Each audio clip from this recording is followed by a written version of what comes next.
இழந்தவன் எல்லாம் இழந்துவிட்டோம் என்று வருத்தம் கொள்ளாமல் முழுமையாக என்னை சரணடைபவனுக்கு எல்லாம் தந்தருள்வேன் சொல்பவள்தான் இந்த மேச்சேரி வாராகி அம்மா.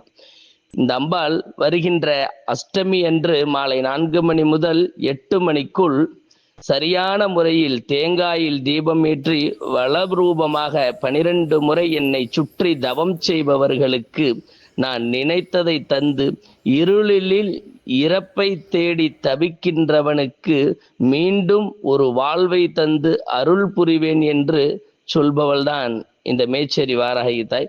வருகின்ற 16/8/2025 அம்மாவின் மாலை அஷ்டமி பூஜை சிறப்பாக நடைபெறுகிறது. அன்னையினுடைய வாக்கின் ரூபமாக பக்தர்கள் தன்னுடைய பயணத்தை துவங்கும் நாளாக நினைத்து இந்த அன்னையை சரணாகதி அடைய வேண்டும் என்பதுதான் இந்த அம்மாவினுடைய வாக்கு.